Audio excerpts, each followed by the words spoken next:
யூஸ்வலா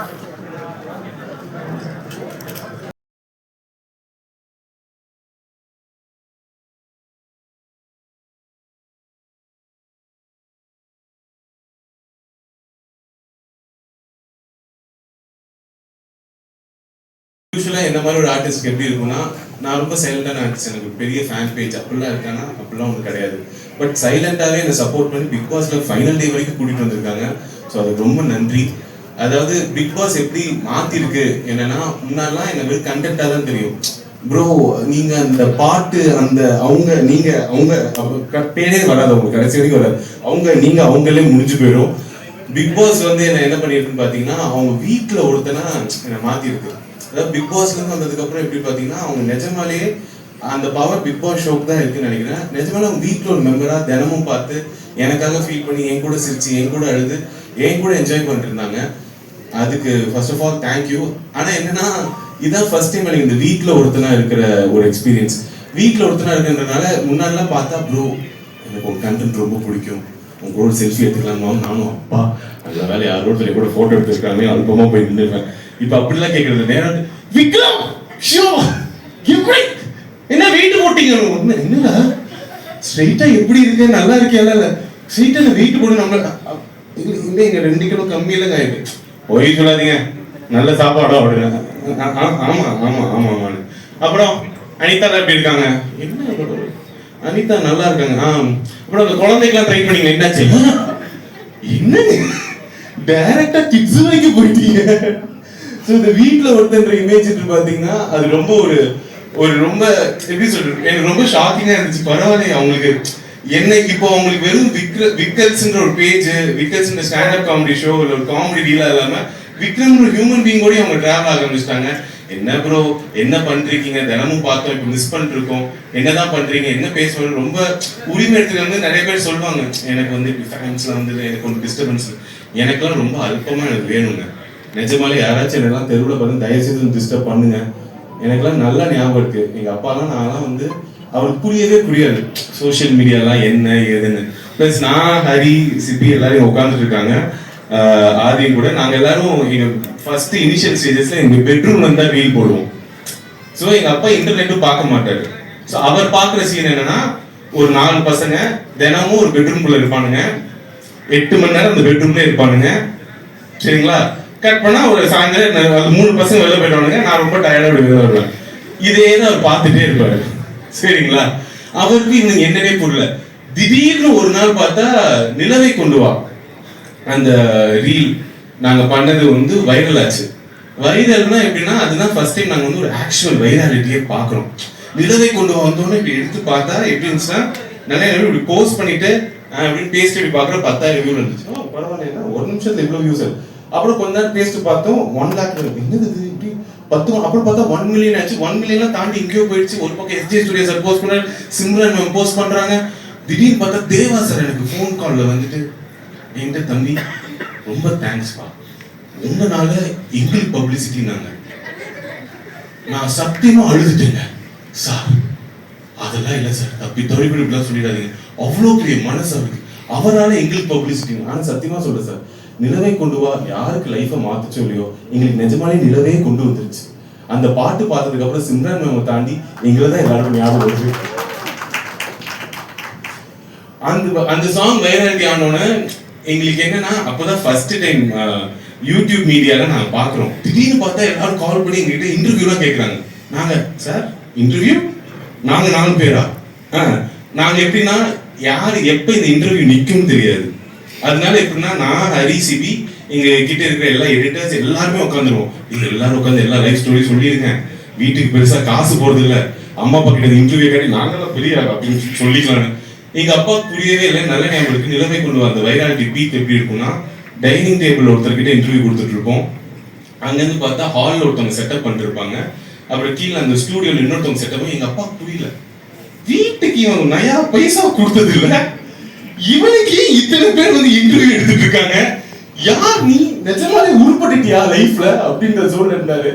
ஆனா அப்படி இருந்தவரு எனக்கு ஏன் பிக் பாஸ் ரொம்ப பிடிச்சி போச்சுன்னா, அவருக்கு தெரியாது நான் வந்து ஒரு நல்ல பர்ஃபார்மர், நான் நல்லா யோசிப்பேன். அவருக்கு ஞாபகம் இருக்கிறதுல நான் காலேஜ் பங்க் பண்ணது, என் பிரின்சிபல் கால் பண்ணி உங்க பிள்ளை உருப்பட மாட்டான்னு சொல்லி இதுதான். இதுதான் அவருக்கு ஞாபகம் இருக்கிறது. ஸோ இதெல்லாம் முடிஞ்சு இப்படி எல்லாரும் இன்டர்வியூ எடுத்தோம்னா அவருக்கே தெரியாது நான் யாரு, ஏதாவது நல்லதா தான் பண்றேன் நான். பிக் பாஸ் வந்துதான் அவருக்கே தெரியும், ஓ நடிப்பியா, பரவாயில்ல நான் எதிர்த்துலாம் பேசுறேன்னு. என்ன டுவர்ட்ஸ் என்னடா கெட்ட வார்த்தை பேசுற, இதெல்லாம் உனக்கு தெரியும் அப்படின்னு. இப்படி நான் உன்னை வளர்க்கலையே அப்படின்னு. பட் பரவாயில்ல. ஆனால் பிக் பாஸ் போயிட்டு வந்து நான் ஒரு மிகப்பெரிய விஷயம் கற்றுக்கிட்டேன். அது என்னன்னா ஒர்க்கிங் ஆஃப் தி வேர்ல்ட், உலகம் எப்படி வேலை பார்க்குதுன்னு. அதில் நான் கற்றுக்கிட்ட ஒரு முக்கியமான விஷயம் பிஆர். பிரதீப் ரங்கநாதன் கிடையாதுங்க, அவர் நல்லா வேலை பார்ப்பான்னு எல்லாருக்குமே தெரியும்.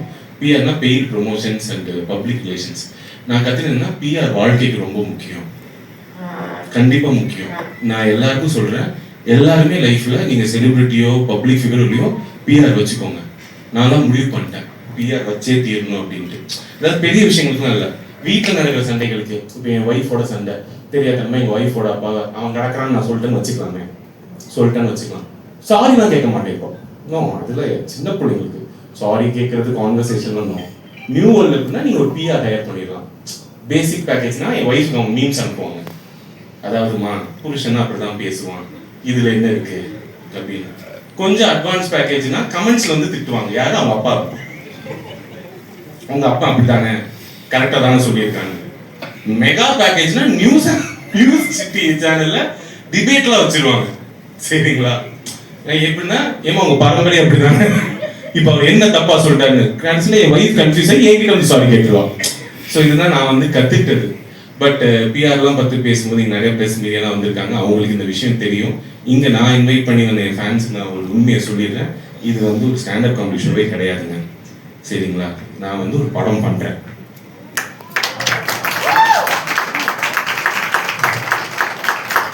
சார் கேட்குறேன்னு கோச்சுக்காதீங்க, நீங்கள் கையெல்லாம் தட்ட மாட்டீங்களா? 10 வருஷம் கழிச்சு படம் பண்ணுறேன் சார். ஹீரோவா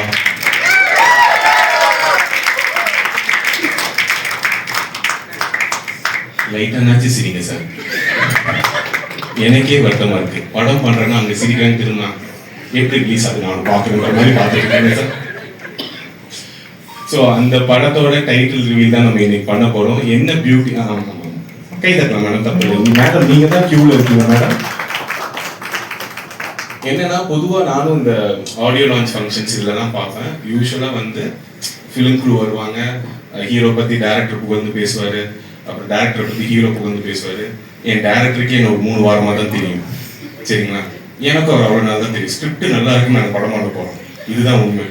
உண்மையிலே அவர் நாங்கள் கேட்டோம், சார் நம்ம ஃபங்க்ஷன் வச்சா என்ன சார் பண்ணுறது, நம்ம என்ன பேசுறது நம்மளை பற்றினா, Vikram there is nothing to talk about you, I saw one video like you அப்படின்னாரு. Sir I saw your script and like you. அதனால என்ன பண்ண, அப்படி ஸ்டாண்டப் ஷோ மாதிரி பண்ணி நம்ம டைட்டில் ரிவீல் பண்ணிடலாம், எதுக்கு நம்ம இந்த குத்து விளக்கெல்லாம் ஏற்றிக்கிட்டு இப்படியே போயிடலான்னாரு. ஸோ அதுக்காக தான் இப்படி ஒரு செட்டப்ல இந்த டைட்டில் ரிவீல் பண்ண போறோம். அதுக்கு இவ்வளோ நாள் சப்போர்ட் பண்ணுற ரெப்ரஸன்டேட்டிவ்ஸா என் ஃபேன்ஸ் முக்கியமாக இருக்கணுன்றதுக்காக உங்க எல்லாரையும் கூப்பிட்டேன். ஸோ தேங்க்யூ ஸோ மச் சொல்லிருக்கு. I will. ஸோ இந்த படத்தில் பேசிக்லி நான் வந்து ஹீரோவாக பண்ணுறேன் சார். கரெக்ட், ஒத்துக்கிட்டாரு. ஏன்னா எனக்கு ரொம்ப சந்தேகமாக இருந்துச்சுங்க. ஏன்னா எனக்கு இதுக்கு முன்னாடி எப்படி கூப்பிடுவாங்கன்னா கேரக்டர் ஆர்டிஸ்டாக கூப்பிடுவாங்க. ப்ரோ படம் ஃபுல்லாக வருவீங்க ப்ரோ, அப்படியா ப்ரோ, ஹீரோ கூடவே இருப்பீங்க ப்ரோ, சூப்பர் ப்ரோ, எவ்வளோ நாள் ஷூட்டு, ஒரு அரை நாள் தேவைப்படுது ப்ரோம்பாங்க.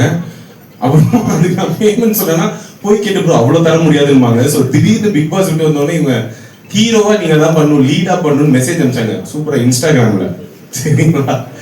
இன்ஸ்டாவில் மெசேஜ் அனுப்பிச்சு கேட்டோன்னே நான் நினச்சேன் ஏதோ ஷார்ட் ஃபிலிம் பைலட் ஃபிலிம் தான் கேட்குறேன்னு பார்த்தா நிஜமாலே ஃபீச்சர் ஃபிலிம்னாங்க. நான் கொஞ்சம் ஷாக்ல இருப்போம்ல, பிராங்கிங் பண்றானுங்களா? ஏன்னா பிக் பாஸ்ல இருந்தே நான் பிராங்குக்கு நிறைய ஏமாந்துட்டேன். இதுல ஏதாவது ஹிடன் கேமரா ஷோ ஏதாச்சும் இருக்காங்கலாம் யோசிக்கும் போது இல்ல இது நிஜம்தான். எனக்கு நம்மள ஹீரோவா போட்டு இவர் அவ்வளோ திறமையா எடுக்க போறாரா? சரி, இந்த டவுட் அவர்கிட்ட சொல்லி அவள் ரிட்டர்ன் ஓ ஷோர் வெளில போய் நல்லா ஆனந்தம் அவ்வளோ ஆனந்தமா இருந்துச்சு எனக்கு. So sir thank you for the opportunity. So ஏன் சொல்றேன்னா நம்மளுக்கு நம்பிக்கை வரதே ரொம்ப கஷ்டம் சில நல்ல விஷயங்கள் நடக்கும்போது. ஸோ என் லைஃப்ல இப்போ நடக்கக்கூடிய ஒரு மிகப்பெரிய நல்ல விஷயம். அண்ட் 2016லலாம் எனக்கு ஹீரோ ஆசை இருக்கும், பின் மண்டையில இருக்கும், அது வெளியில சொல்றதுக்கே வெக்கமா இருக்கும். அப்படி ஒரு வெளியில சொல்றதுக்கே வெக்கப்பட்ட ஒரு கனவு இன்னைக்கு ரியாலிட்டியா நடந்துட்டு இருக்கும்போது நினைக்கும் போது ரொம்ப சந்தோஷமா இருக்கு. அதோட ஃபர்ஸ்ட் பார்ட்ல நீங்க எல்லாம் இருக்கீங்க. Thank you so much. It means a lot. Sir, shall we reveal the title? So yeah, without further ado, we would like to reveal the title for you guys. Sir, நீங்க என்ன சார் படத்துக்கு சம்பந்தமே டேய் ஹரி, நீ தானே இருக்க எஸ் அப்படின்னு கத்துறா, யதார்த்தமா இருக்கும்.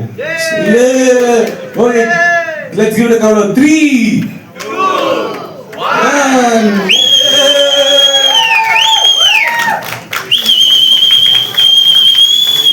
So yeah, one sir. So இதுதான் எங்க title, light weight baby.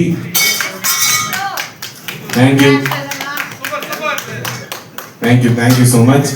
And sir, படத்தை பத்தி ஓரிரு வார்த்தைகள்.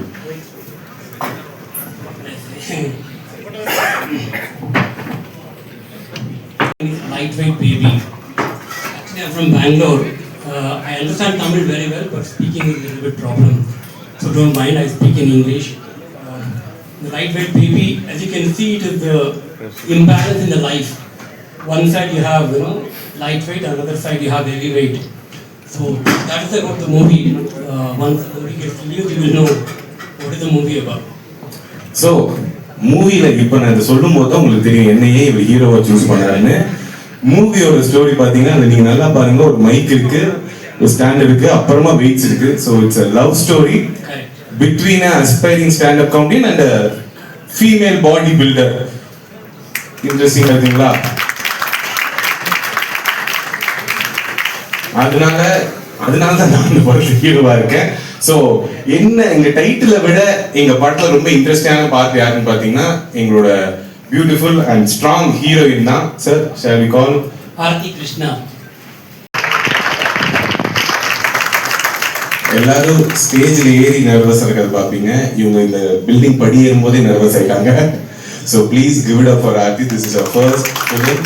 And this is, I think, first time she's not posing on stage and speaking on stage. So give it up for Aarti, ladies and gentlemen. So that's it, no sir.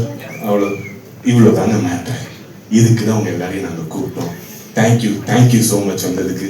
யூஸ்வலாக இந்த மாதிரி functions நிறைய பேசுவாங்க.